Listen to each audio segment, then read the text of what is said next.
আজকের ভিডিওটা সম্পূর্ণ আলাদা রকম। তোমরা অবশ্যই দেখে পুরোটা জানাবে কেমন লাগলো তোমাদের ভিডিওটা। আর ভালো লাগলে অবশ্যই একটা লাইক, কমেন্ট, শেয়ার করে দিও যাতে আমরা এরকম ভালো কাজ আরও করতে পারি।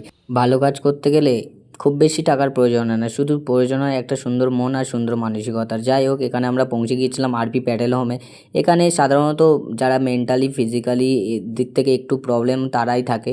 আর এখানে দৃশ্যটা অনেক সুন্দর ছিল। আমি বেশি ভিডিও করতে পারিনি যেহেতু আমি জিনিসপত্র বইছিলাম। যাই হোক, এখানে অনেক সুন্দর লাগছিলো জায়গাটা।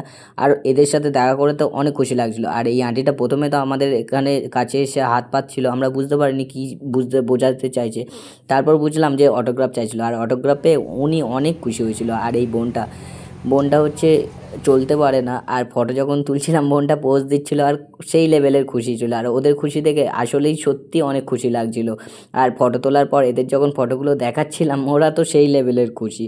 আর এখানে সব জিনিসপত্র আমরা এক জায়গায় করে নিয়েছিলাম। আর ওদেরকে আমরা ভাবছিলাম যে ওদের সাথে কটা ফটো তুলে নিই। আর ফটো তোলার পর আমরা আস্তে আস্তে চলে গেলাম কেক ডিস্ট্রিবিউট করতে, কারণ ওদের সিস্টার যে ছিল তিনি বললো যে বাকি জিনিসপত্র ওনারাই ডিস্ট্রিবিউট করে দেবে, শুধু কেকটা ডিস্ট্রিবিউট করে দিতে আমাদের। তাই সবাই এখানে কেক ডিস্ট্রিবিউট করতে লেগে পড়েছিল। আর এখানে এই আন্টিটা চলে এসেছিলো অটোগ্রাফ চাইতে। ওনাকে কেক দিচ্ছিলাম, কেক নিচ্ছিল না, ওনার অটোগ্রাফই চাই। আর এখানে এদের প্রতিভা এত সুন্দর, এরা নিজেরাই বলছিল যে আমরা গান করতে পারি, আমরা গান শোনাবো। তাই আমরা এদের গান শুনবো এখন।